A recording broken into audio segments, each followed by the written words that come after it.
Welcome back to our channel Nithya's world. So నేనైతే ఈరోజు మీ అందరినీ అయోధ్య తీసుకెళ్తున్నాను. అయోధ్య తీసుకెళ్ళటం ఏంటి అనుకుంటున్నారా? మన గుంటూరులో అయోధ్య ఎగ్జిబిషన్ పెట్టారండి. అంటే అయోధ్య సెట్ వేసి ఎగ్జిబిషన్ పెట్టారనమాట. అయోధ్య రామ మందిరం సెట్ తోటి చాలా అందంగా పెట్టారు. చూడటానికి నిజంగా చాలా నిజంగా అయోధ్యలో ఉన్నట్టే అనిపించింది. సెట్టింగ్ మొత్తం నైట్ టైం లైటింగ్తో ఎంత బ్రైట్గా ఉందంటే వెలిగిపోతూ ఉందన్నమాట. అందరూ తప్పకుండా ఒక్కసారైనా విజిట్ చేయొచ్చు. అయోధ్య దాకా వెళ్ళలేని వాళ్ళు, అక్కడ ఎలా ఉంటుంది అని చూడాలనుకునే వాళ్ళు ఖచ్చితంగా ఒకసారి గుంటూరులో పెట్టిన అయోధ్య రామ మందిరం ఎగ్జిబిషన్కి అయితే తప్పకుండా విజిట్ చేయండి. లోపల ఎగ్జిబిషన్ సంగతి ఎలా ఉందో మనకు తెలియదు, కానీ బయట ఉన్న రామ మందిరం చూడటానికి మాత్రం ఖచ్చితంగా వెళ్ళాల్సిందే. సో నేనైతే సండే రోజు పిల్లల్ని మా హస్బెండ్తో కలిసి వెళ్ళాము. ఎగ్జిబిషన్ రామ మందిరం అయితే ఎంత బాగుందంటే నిజంగా ఎలా ఉంటుందో మనకి టీవీలోనే కానీ రియల్గా ఎప్పుడు చూడలేదు కదా. కానీ చాలా బాగా కట్టారండి. ఆ ఆర్కిటెక్చర్ కానీ, ఆ పైన శిల్పాలు చెక్కినట్టు కానీ, ఆ ఫ్లవర్ కానీ, ఆ డిజైన్స్ కానీ చాలా బాగుంది. చాలా ప్లెజెంట్గా ఉండింది. ఆ లైటింగ్కి అంత బ్రైట్గా ఉందంటే అంత బ్రైట్. చూసారా లోపల మన బాలరాముని విగ్రహం కూడా ఎంత బాగుందంటే అలా చూస్తూ ఉండాలనిపించింది. చూసారా పైన కూడా రౌండ్గా సర్కిల్లో అక్కడ రామ మందిరంలో ఎలా ఉంటుందో అలా ఉండేలాగా క్రియేట్ చేసి మొత్తం అంతా చాలా బాగా చేశారు. చాలా నచ్చింది నాకైతే. చాలా బాగుంది. టికెట్ తీసుకొని ఎగ్జిబిషన్కి వెళ్ళకపోయినా రామ మందిరం చూడటానికి వెళ్ళాలి కదా అనిపించింది అనమాట. అదిగోండి మన బాలరాముడు ఎంత అందంగా ఉన్నారో చూడండి. జై శ్రీరామ్ అండి. చాలా బాగున్నాడు. చూస్తూనే ఉండాలనిపించింది నాకైతే. నిజంగా చాలా బాగా చేశారండి. డీటెయిల్గా కానీ, ఫినిషింగ్ కానీ నీట్గా అసలు ఎంత బాగా చెక్కారంటే దాన్ని, ఆ రాముడి విగ్రహాన్ని చాలా పక్కన కూడా అటు ఇటు పోస్చర్స్ కానీ చాలా డీటెయిలింగ్ చాలా బాగుంది.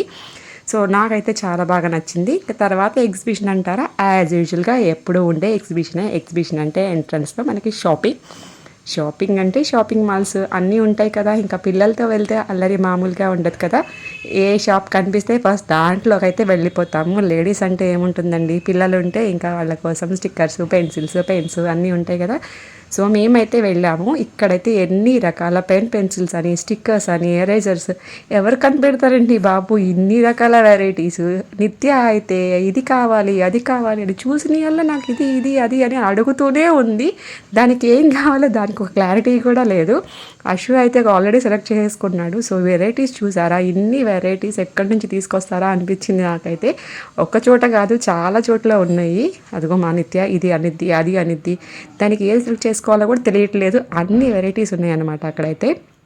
సో మొత్తానికి 4-5 చోట్ల తిరిగి ఒక 2 ఐటమ్స్ అయితే సెలెక్ట్ చేసుకుంది మా నిత్య. ఒక ఎరేజర్ ఆర్ పెన్సిల్ ఏవో సెలెక్ట్ చేసుకుంది. అవి సెలెక్ట్ చేసుకొని ఇంటికి వచ్చినాక కూడా అవద్దు మా అన్నయ్యవే కావాలని చెప్పి మళ్ళీ అక్కడ కూడా ఇద్దరు కలిసి వెళ్ళారనమాట. అయిపోయింది. గేమ్స్ ఉన్నాయండి చాలా గేమ్స్. కానీ మనం ఎన్ని ట్రై చేసినా ఆ బెలూన్స్ బ్లాస్ట్ అవ్వవు. రింగ్స్ వేసినా ఆ రింగ్స్ వెళ్ళి ఆ వాటి మీద నెంబర్స్ మీద పడవు. సో నేనైతే ఏం ట్రై చేయలేదు. మా వారని బాబు గ్లాసెస్ కొడతారు కదా బాల్ తోటి, అది ట్రై చేశారు.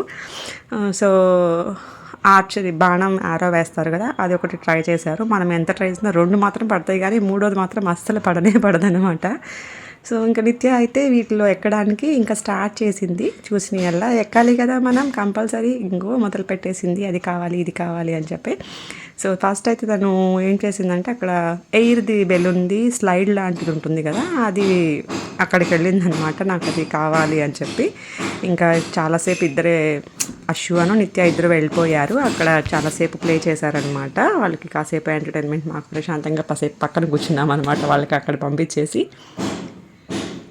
కానీ పిల్లలకి సండే ఎప్పుడైనా ఒకసారి అలా తీసుకెళ్తే వాళ్ళకి ఎంటర్టైన్మెంట్గా అనిపిస్తుంది, మనకి కొంచెం పిల్లలతో టైం స్పెండ్ చేసినట్టు ఉంటుంది కదా.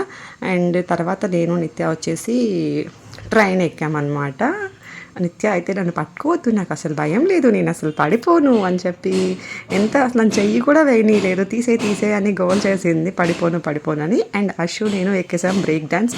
నా ఫేవరెట్ అండి ఇదైతే. నేను ఎప్పుడు ఎగ్జిబిషన్కి వచ్చినా నేను మిస్ అవ్వని రైడ్ ఏదన్నా ఉందంటే బ్రేక్ డాన్స్ అనమాట. ఇప్పుడు నాతో పాటు అశు కూడా యాడ్ అయ్యాడు. 2 times నుంచి అశు కూడా నాతో పాటు బ్రేక్ డాన్స్ ఎక్కేస్తున్నాడు.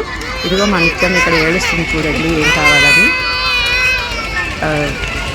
ఏంటది కార్ ఎక్కుతుందంట, ఏడుస్తుంది. నేను వీడియో తీస్తున్నాను తీయొద్దు అని. సో మొత్తానికి ఇగో ఇదైతే ఎక్కించాము. మా నిత్యం అయితే చుక్కలు చూపించింది ఎగ్జిబిషన్లో. సో మొత్తానికి మా ఎగ్జిబిషన్ అయితే ఇట్లా జరిగింది. మీ అందరికీ నచ్చిందా? లైక్ చేయండి, షేర్ చేయండి, సబ్స్క్రైబ్ చేసుకోండి. Thank you so much for watching.